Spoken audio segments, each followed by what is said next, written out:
Good afternoon, everyone. I'm Susan McGuire, Manager of Professional Development at ACCE, and I'm happy to welcome you to this afternoon's webinar. Today, we are going to continue in our series highlighting 2017 Chamber of the Year Award winners, and we're going to hear from Jared Bigham, Executive Director of the Chattanooga 2.0 program, and we'll hear how Chattanooga took up the challenge to transform itself into the smartest community in the South and bring together early childhood, K-12, and post-secondary leaders to develop a comprehensive plan spanning a generation. But before I turn over the program to Jared, I have a few housekeeping notes. First, attendees are in listen-only mode during the webinar to avoid background noise. Second, after the presentation, we will have time for questions, and you can ask those questions by using the question function of the webinar. There's a question box on the lower right-hand corner of your screen on your webinar panel. Just type in your question into the question box, and I will read the question to Jared. If we run out of time and we don't get to your question, or you have a question that you prefer to discuss with Jared individually offline, please feel free to get in touch with him directly after the webinar. His contact information will be included in the presentation on the last slide. If you need to chat with me about anything in the webinar or have questions, you can also get in touch with me as well. Also, if you type in a question and we simply run out of time and don't have time to ask it, we will contact you. Third, the webinar is being recorded, and it should be up on the ACCE website on the ACC University webinar page by Monday, March 5th. So I will explain, at the end of the webinar, I'll explain a little bit more how to get to that webinar page, but it will be on our website within the next 2 business days. Also, the webinar presentation slides are uploaded to the webinar panel, again, on the right-hand side of your computer screen. You can just click on the presentation to download it. And if you aren't able to download it for any reason, you don't want to, or it doesn't seem to be working right, no worries. I will post the presentation slides along with the webinar recording, so you'll have both in one place. So with that, I would like to introduce our speaker. Dr. Jared Bigham currently serves as the Executive Director of Chattanooga 2.0. Dr. Bigham has worked as the statewide Director of College and Career Readiness with Tennessee SCORE, and before that, as a K-12 supervising principal, a high school principal, and an elementary school principal. Dr. Bigham has served on multiple state and national committees, in addition to serving as the Executive Director of the Tennessee Rural Education Association. He's a contributor to national education blogs like edweek.org and is the author of 3 books. He's also an adjunct instructor at Liberty University, teaching classes in leadership, philosophy of education, and school community relations. He is most proud that he is the husband of an educator and the father of 5 children. So thank you, Jared, so much for joining us today, and I will now pass the presentation over to you. Thank you, Susan. My daddy read that bio one time and he said, "Son, it just sounds like you can't hold a job." So it always cracks me up every time I hear that now since he said that. I appreciate you giving me the time to share some of the work that we've got going on here in the community. We're very blessed in Chattanooga that we've got multiple partners through organizations and businesses and nonprofit philanthropies to support the workforce development pipeline we have here. I'll give you a little background on Chattanooga and Hamilton County as a city, and then as a school district, which is a county school district that encompasses Chattanooga with about 45,000 students.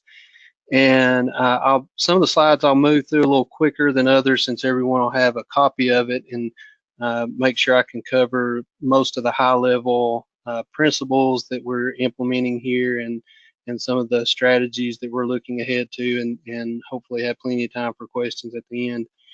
But in 2015, spring of 2015, Hamilton County was enjoying what many counties and cities would love, and that's just a plethora of job and workforce opportunities for the local market. We had several big industries in advanced manufacturing, healthcare, technology that were moving into the county. We have the only VW plant in North America, assembly plant North America, that moved in. And so we had thousands of jobs, new jobs that were created in Hamilton County, but the local school district and post-secondary institutions weren't creating pipelines or adequate pipelines to meet the workforce demand. So these industries switched from in-house recruitment to many of them had to start engaging third parties to recruit outside the community just to fill entry-level positions, especially in advanced manufacturing and in healthcare. And this was pretty alarming to leaders in the community who have always valued what they call the Chattanooga way, where we solve problems ourselves, and if the challenges arise, that they really meet them head on as a community. And so it was embarrassing that we were having to recruit outside the community to fill these jobs.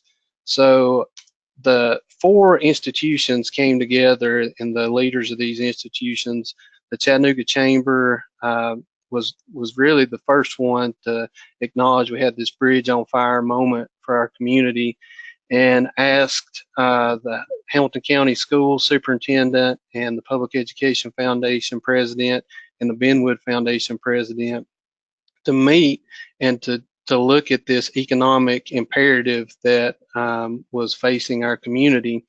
And they met on a Thursday morning after they had convened some principals and teachers and other business leaders to get feedback from them on where some of the challenges were. And so when they got together that next meeting to discuss those challenges, they continued to meet, which is, and continued to show up every week and that's a significant part of collective impact work, as most of you know, is just getting people to show up, and getting four folks of this caliber that were leading some of the primary organizations in the community was significant at that time. And the conversation started to evolve and to look back from when Chattanooga had first encountered a bridge on fire moment as a community was around place and around economic problems in the downtown area and revitalizing downtown, some environmental problems on the riverfront that adjoins downtown, and that renaissance that had happened about 25 or 30 years ago, where through that Chattanooga way, they brought an aquarium in, really revitalized downtown, and that moment in time was about place. So that was the Chattanooga 1.0, and Chattanooga 2.0 was about people. So after they convened and said we need to tackle this issue in the summer of 2015, I was hired to wake up every day thinking about this collective impact approach and what we could do as a community to rally the troops around it. So we first printed a report. You can find it on our website that highlighted this bridge on fire moment with some pretty sobering data from birth through career in the community, and where we had multiple gaps in that talent pipeline. And after that report was published, we started 100 days of community engagement, where we talked to over 3,600 people across the community in focus groups and town hall events, and to find out the answer to three questions. What is a challenge that you see in accessing opportunities that are out there, either as a parent, a business owner, a potential employee, a student? What is something that's working right now in our community that you feel like we should accelerate or scale up? And then third, what is a bold idea that you have as a stakeholder in this work? And out of that community engagement, we came up with two bold goals. One, doubling the percentage of graduates from the school district from 30% to 60% that obtain a post-secondary credential. And we consider a post-secondary credential something that has market value, not just, paint by numbers engineering degree. We want something that can help our residents obtain a living wage each year. And the second bold goal was to increase the overall percentage of adults in Hamilton County that had some type of post-secondary degree or credential from 38% to 75%. And one of the rationales behind that second goal is that our state Tennessee, has what we call the Drive to 55 goal that our governor set, that in order to meet the market demands for our state by 2025, 55% of residents need to have a post-secondary credential. Our county is a little bit unique in that when you look at living wage jobs and what it requires to obtain those living wage jobs, 82% of them require some type of post-secondary credential, and ranging from industry certificates all the way up BS degrees and post-bac. And actually in our community right now, an industry certificate has more earning power than a BS degree does. So we ratcheted up our state's goal from 55% to locally we're aiming for 75% of our residents with a post-secondary credential. Also out of that 100 days of community engagement, we developed 10 urgent strategies or priority areas that the community and the stakeholders felt like we needed to focus on. And these were developed through work teams. We started out with 3 broader work teams that were comprised of volunteers. We had an early childhood work team that had organizations like United Way and the school district and other organizations that were involved in early childhood work, really birth to 5. We had a K-12 work team, and then we had a post-secondary workforce work team. And these 3 groups would meet weekly or at least every other week, would take that feedback that was coming in from the community and develop the priority areas, and that these 10 areas are what came out of that work. Also, once we had developed these priority areas and some additional strategies that were more tactical and really drove at how we could bring about dynamic change in that birth through a job, through a career continuum, we felt like we had all the right players at the table. And that's one of the things that when people come to Chattanooga and they visit with us and want to learn more about 2.0, they're impressed that the decision makers are the ones at the table. And I've, in other collective impact work that I've been involved in, sometimes you end up with mid-management or director level folks that come to the action teams or work teams, and you don't have the decision makers at the table. So somebody has to go back, either get permission on funding or strategy or whatever it may be for their organization, and then so there's another round of meetings. We've been pretty intentional that any work group we put together, or we call them action teams now, that the decision makers are on those teams, and so that we can move at a much more accelerated rate and not have so many layers of bureaucracy or a hierarchy within our collective impact model. And that ranges from the county mayor, city mayor, who are on our steering committee, the chancellor for the local four-year institution, the president of the junior college, the president of the technical industrial school in Chattanooga. It's really the movers and shakers of the community that have committed their time to this effort.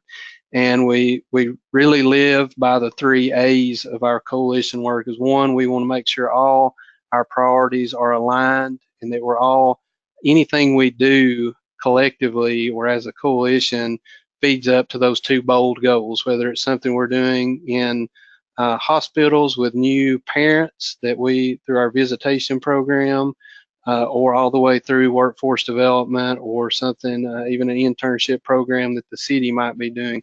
It aligns to those 2 bold goals. And then we really try to amplify the messaging of 2.0 in our community, that we want to be the smartest community in the South, and that isn't just reliant on academic achievement. It's being smart about our infrastructure decisions. It's being smart about healthcare and other decisions in our community. And then really we try to catalyze programs or infrastructure opportunities and figure out what works. And then when we figure out what works, then we accelerate that. I'm not a big proponent of scaling stuff up out of the gate. I'd rather pilot something and we figure out if it works, and if it does, then we really try to put the pedal to the metal with that particular strategy if it does.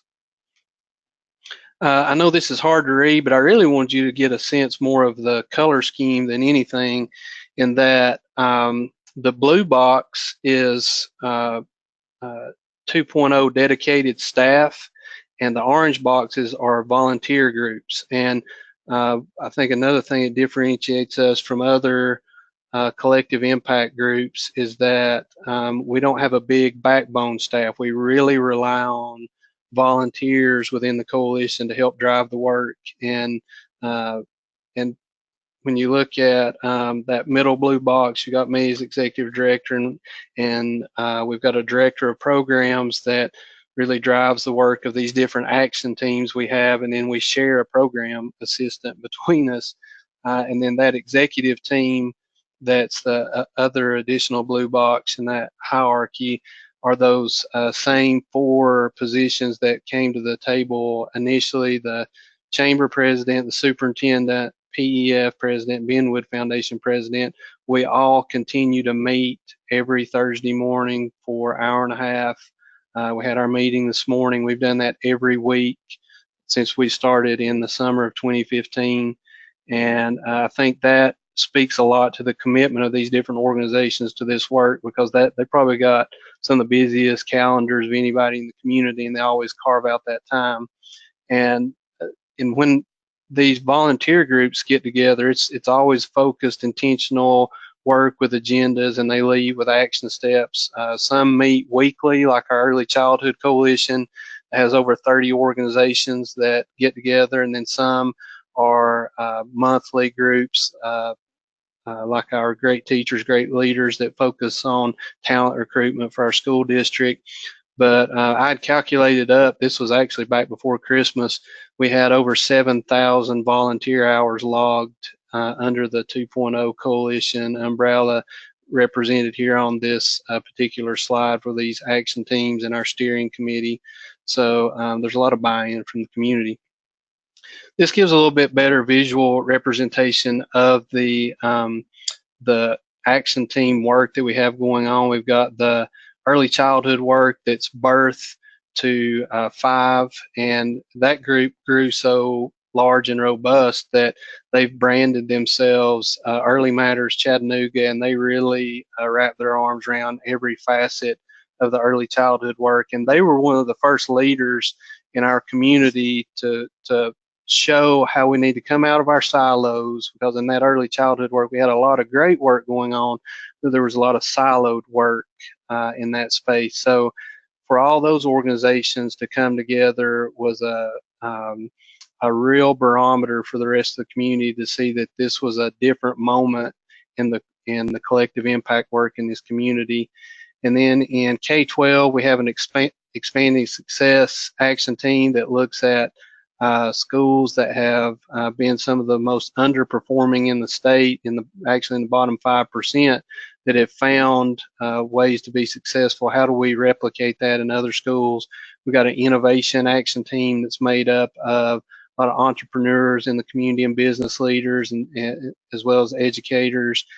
We've got Great Teachers, Great Leaders that's focused on recruitment strategies for the district, and then inclusive education opportunities of how do we support our students with special needs, not just in being successful in K-12, but also in post-secondary and workforce development when they graduate. And then our post-secondary workforce development action team it's actually recently we split it into 2 groups. We've got one that is focused more on credentialing and dual enrollment opportunities to get students into the workforce quickly, either right after they graduate or soon after they graduate. And then we've got what we call Best Fit action team that looks at different 4-year pathways for those students in Hamilton County. And then the one of the underpinning work teams or action teams is the Chattanooga Interfaith Council. It's a group of about 60 pastors from the community across all faiths, all denominations and ethnic backgrounds, and they meet once a month to look at ways they can support students in this community, put all doctrinal type things aside, and look at ways that with wraparound supports or community school models that the faith community can support the school district. One of the things that we talk about a lot in the community is economic mobility, and again, we're blessed in Hamilton County that we've got just a blue billion job opportunities in multiple sectors, but we want students to be able to access those opportunities. That's the word for us, is access in a lot of these strategies. And one of the axioms that we have really bought into, and we've got some of our folks that are involved in the MDC work in North Carolina, is how do we help students change the odds instead of always figuring out ways to overcome the odds, and somewhat triaging with programs in high school, middle school, or in early adult ed. We want to prevent some of these challenges from arising and not always be trying to figure out how to fix it after it's a gap appears. And then we figured out about 6 months into this work, and that we're not going to get it perfect, that there's always going to be questions and some gaps, and but it's better to move forward roughly right than precisely wrong. That was Chris Communications has helped us with both our reports that we put out in the community, and I can remember a meeting where he brought that up, and it was an aha moment for me, and almost a pivot point for us to say, okay, we're never going to get this perfect, but we got to start moving now. We can't continue to convene to plan. We've got to start convening to act. This is actually not even an updated list of all our partnering organizations. We've got almost 200 organizations that are involved in some facet of 2.0 or fall under the 2.0 coalition umbrella. One thing we're pretty clear about is we're not implementers with 2.0. We're conveners. We help frame up the strategies. We help bring the right people to the table, and then either through the district or another partner organization in the coalition, they will actually do the implementing and on the ground work. So our job is really as a coalition lead and how we support coalition members in getting the work done.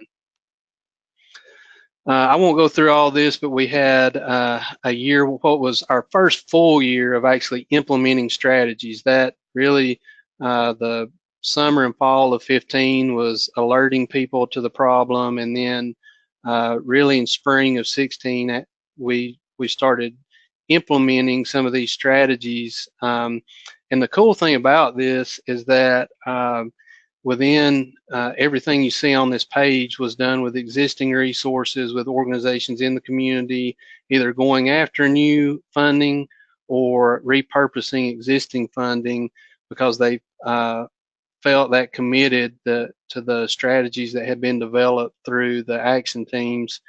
And we've got now, as of August of 2017, we have what we call the Smart City Venture Fund that came together to start supporting additional strategies in the community. But many times I found that collective impact, you get people that are willing to implement or take ownership of strategies if they've got that funding carrot dangling in front of them. We didn't have that at all the first year to 18 months. It was so anything on this page was really organic out of the work that was done by the stakeholders and the leaders involved. When we did get the Smart City Venture Fund up and going, we had some pretty specific criteria that we wanted people to, if they had a proposal, and most of the proposals come out of these existing action teams on strategies that fall under those 10 urgent priority areas. And we tend to lean more to the right side of that continuum, what can we do that's more systemic change, that builds an infrastructure of excellence in our community, that can be catalytic to future investments or additional investments. And we really don't get that involved in things on that left side of the continuum. It's more programmatic, like, printing out 10,000 brochures for a program, or even continuing the existing program. We really want to figure out ways to create additional capacity, or additional new pilots that might catalyze strategy. So when a proposal is created, that our director of programs, Dr. Robin Casey, she helps those action teams craft those proposals.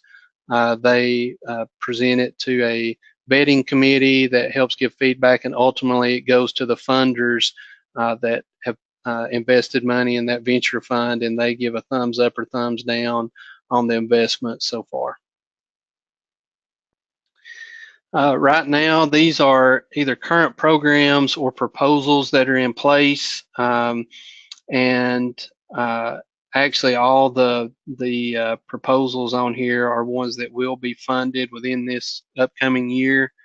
And you can see that it goes across the entire spectrum. We literally have support in the two labor and delivery hospitals here in Hamilton County, where we meet parents and equip them with toolkits and resources, and collect their contact information to support the cognitive development of their children, birth through 4 or 5 years of age, depending on when they enter pre-K or kindergarten, and all the way through. We've got some workforce development initiatives we've done with adults in the city of Chattanooga to get them reconnected to a certificate that can put them in the workforce pipeline.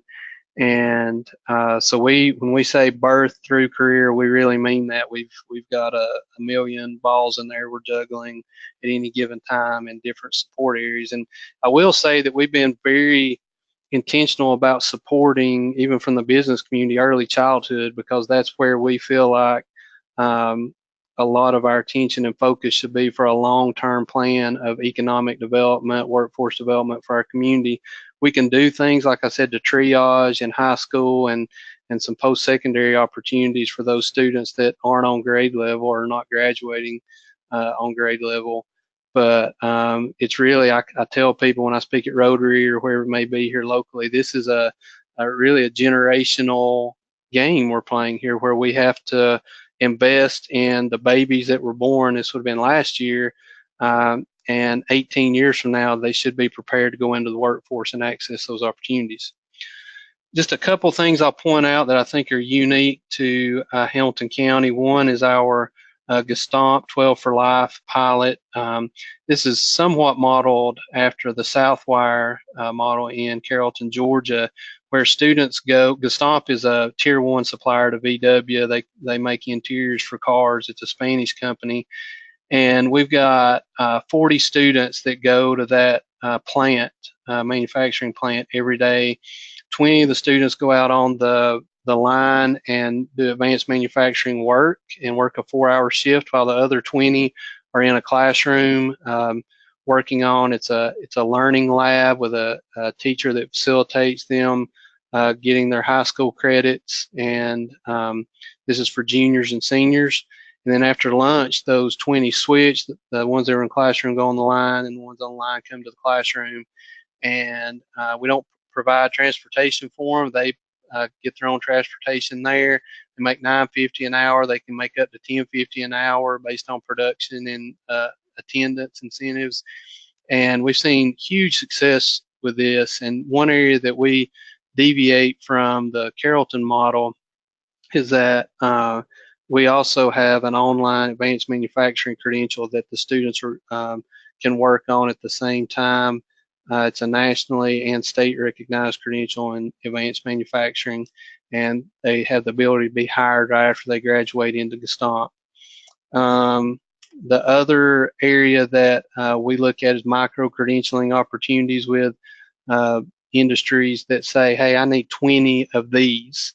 and we will work with our local colleges of applied technology to create a credential. It might just be a 35-hour program that we'll deploy in a high school. For example, last year we deployed a manufacturing credential in 7 high schools that enabled 150 students to take a dual enrollment course during school, and then when they graduated, they were guaranteed a job at BW's the day after they graduated. So being very responsive to the needs of industry and nimble enough to create credentials that have market value has been a big win for the community in that area.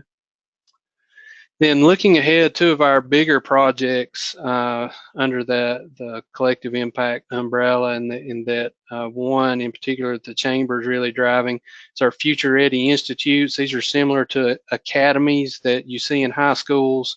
Our twist on that is that number one, we call them institutes, and number 2 is that each high school will have its own unique sector-specific institute. So one might be focused on health sciences, one might be focused on computer technology, and we've got 13 high schools that will be implementing these institutes, with a total of 19 institutes within those 13 high schools.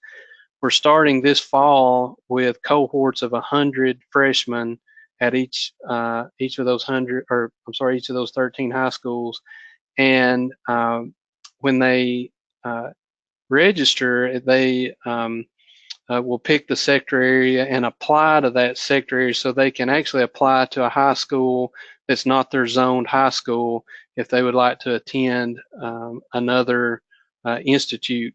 And part of this is to help break down some of the socioeconomic barriers that we have in our community. We've got some schools with 15% free and reduced lunch, and some schools with 100% free and reduced lunch.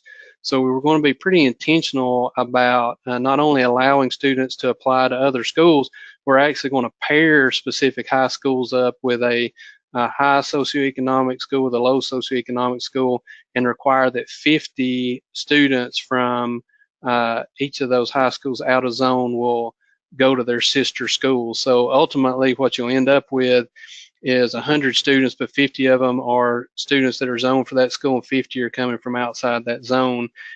And again, this is an attempt to break down some of those socioeconomic barriers that we have in our high school and get more socioeconomic integration in our schools without having to do rezoning for every school in the community.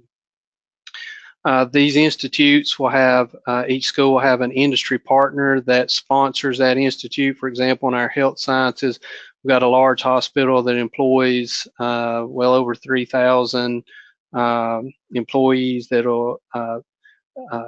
is sponsoring the multiple health science internships, and then in partnership with our 4-year, 2-year, and technical institutions, students will have an opportunity through those 4 years to work on dual enrollment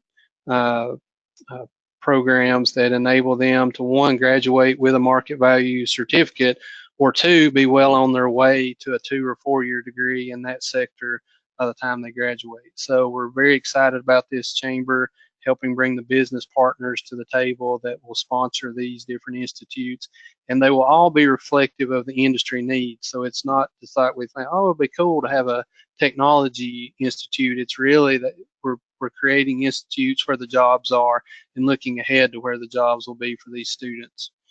Then another initiative, again, giving focus to early childhood, is a program we call Camp K. Right now in our community, only 40% of the students that come into our school district that register for kindergarten are kindergarten ready. When they take the screener that we administer to all students that register for kindergarten, so less than half are ready to learn on day one. And this is some pretty basic fundamental skills, just like knowing the ABC song, shapes, colors, those type things. And that 40% number really plays out through that entire cradle-to-career continuum. 40% of kindergartners are ready at day one.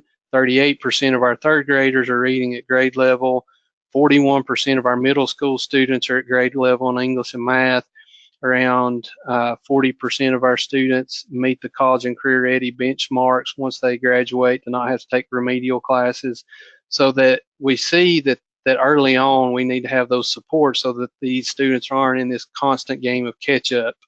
And one of our ways that we're going to directly address that is any student that hasn't had a pre-K experience or a Head Start experience, we're going to offer a 4-week intensive program that will go from 8 to 2 o'clock every day, provide provide breakfast and lunch for these students, and they'll get foundational skills that'll help them when they walk in the kindergarten on day one to be in a better position to learn and not be so far behind that they get caught up in this cycle of remediation. There's a lot of great research out there on this as a strategy to support students in that those summer months. Even students that have had pre-K, there's a lot of summer slide that takes place that that we want to address as well if parents want to take advantage of that opportunity. So we'll be deploying that for the first time this summer. We're really excited about that. Then really, as we have evolved as a coalition, we started thinking about our mission and what we could look like as a community as it specifically relates to workforce development. And so we really want companies to move from a position of always having to search for talent to be able to select talent. So instead of having to recruit outside the community and say, okay, I'll just give me a body here at some of these entry-level positions, to having a candidate pool locally to select from. And so the challenge is, okay, I've got 4 qualified candidates here locally that I've got to choose from now, versus I'll just take anybody off the street, or even if it's 2 counties over, we'll try to recruit them over here. So that's what frames up a lot of our work right now, ultimately, that we try to look towards. Some information on our chamber. We've got 1,800 members, 39 staff here. 2.0, we are housed within the chamber as part of their partnership and in-kind investment in this work. And then you can see the budget for programming services for the chamber here. So if you want more information, you can go to our website. Both our reports, that first Burning Bridge Moment report, where we pulled together all this data from birth to a job to really look at the areas of need. And then our next report that came out last year that had those 10 urgent strategies or priority areas and the strategies that we developed through the community to implement. And then if you want some satirical and insightful wisdom and pictures of my kids, you can follow me on Twitter. I can take questions now, Susan. Okay. Well, thank you, Jared. So much great information and inspiration, and I really appreciate you presenting that, and I know everyone else has too. So everyone, if you have any questions, now's the time to ask them. And again, you just click on the question box in the right-hand corner of your screen in the webinar panel, and type it in, and I will read the question. So let's take a look, see if any. I don't have any yet. But what I did also want to let you guys know while we're waiting for any questions is that if you want information on education and workforce development, you can check out all the resources that we have, that ACCE has in its education or prepared by its Education Attainment Division. And you can get to that by going to the ACCE website, www.acce.org, click on divisions, or networks, I believe, and then divisions. And then you will see a plethora of information on education, health, wellness, all kinds of great stuff. So please check it out there. All right, let's see here. The one question we have, Jared, is how did you get industry involved in the work and to narrow down to their specific needs? Well, it definitely helped having Chamber as a primary partner, and so that it lends some instant street cred with industry leaders when the chamber is devoting so much time. Matter of fact, the then chamber president, Bill Kilbride, he took 2.0 as an initiative to the board, had them vote on it, roll call vote to show their support to the chamber foundation, had them roll call vote. And then, you know, it definitely doesn't hurt when you got the county mayor and city mayor that are also supporting the initiative. So that was the chamber played the primary role in that area. And then as far as being responsive to some of those needs, honestly, it came out of me just getting mad one day in a meeting after I'd been here about 8 months, and I kept hearing VW folks complain about that these entry-level positions, they weren't getting qualified applicants, and they're one of our largest employers. And then post-secondary folks saying we don't really know what they're looking for. So I literally just got in my car, drove to VW campus, which is huge, asked to meet with an HR person that I'd never met with yet. And I said, look, I keep hearing you don't have people with soft skills, some entry-level technical skills. Can you just give me a one-pager on what you want? And they said, sure, here you go. So they gave me that one-pager. I drove straight from there over to the technical college and said, hey, here's what VW is saying they want. Can you create a curriculum out of this and a certificate that you would endorse, and we'll get the endorsement from VW. And they said, sure. So they took a couple weeks. They came up with a program, and that was really our first foray into micro-credentialing and stackable credentials, where we were being responsive to industry needs and showing that if we can get people communicating and just be clear about what they want, we can deliver on that with our post-secondary institutions. So that's a lot of what 2.0 is about, just creating that space for those people to communicate. So it's no longer me driving in my car out to these places. It's we bring the people in the same room and let them talk to each other. Okay, that's great. Next question, short and simple. How do you measure success? Those two bold goals in 2025. That's what I wake up thinking about every day. I will say the educator in me will also be looking very closely at the third grade literacy statistic. By that point, we will have been supporting students from birth all the way through third grade by 2025. And so to me, if we haven't at least doubled that number of proficiency, then we failed in this long play. I keep telling leaders in our community, it's the long, slow play that we really get, that's hard to continue to support and get passionate behind. But that's what we've got to look at, is the babies born last year and where they are by 2025. Okay. Did your organization or business owners help with the building of the curriculum at the high school and secondary levels? And a related question, did community or business leaders teach classes? Yeah, that's a great question. In these Futurity Institutes, the business partners and industry partners that will be sponsoring these Futurity Institutes are very involved right now. I mean, we're actually in the process of creating the curriculum at these institutes. They will also be expected to offer internships and open their doors to students and provide real-world problems for that are unique to that sector for the students to work on. So it's a combination of problem-based learning and real on-the-job experience through internships. So we asked them up front, they actually have signed an MOU that to be a legit sponsor or partner of one of these institutes, that there's some big asks for making them beyond just the money side. You know, it's a lot more than slipping a check under the door. We're asking for a whole other level of engagement in developing the curriculum and the experiences of the students.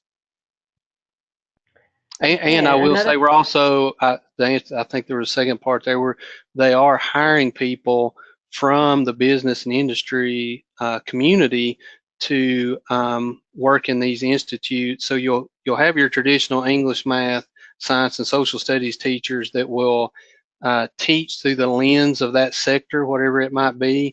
Then you'll have a career and technical teacher that specializes in that area that'll be in that cluster.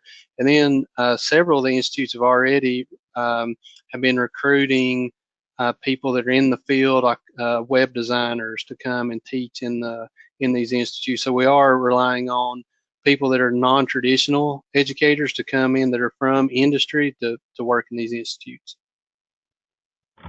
Okay. How are you funded?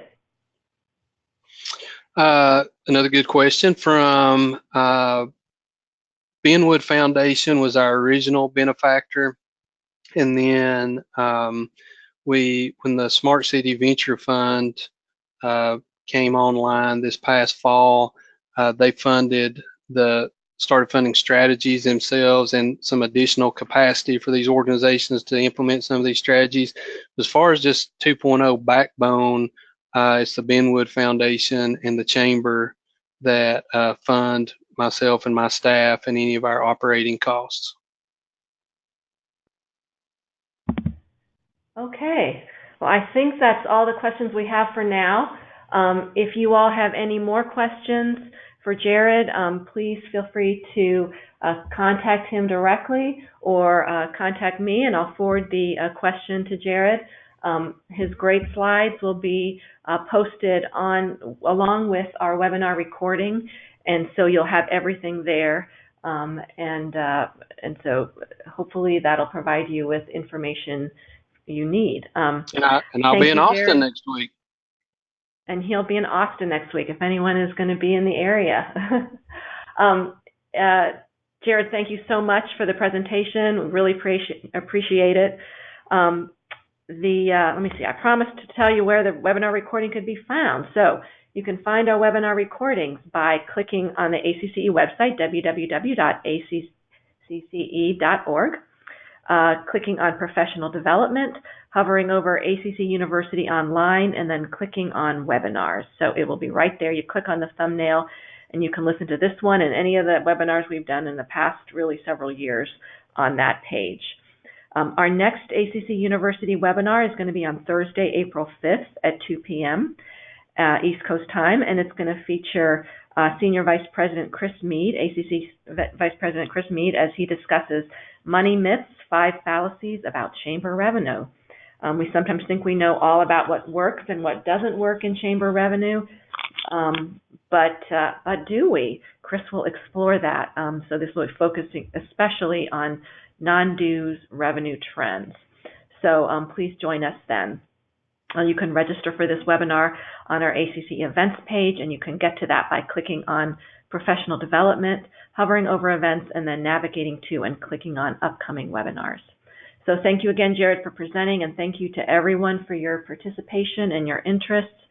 I hope everyone has a wonderful afternoon. Thanks a lot. Bye-bye.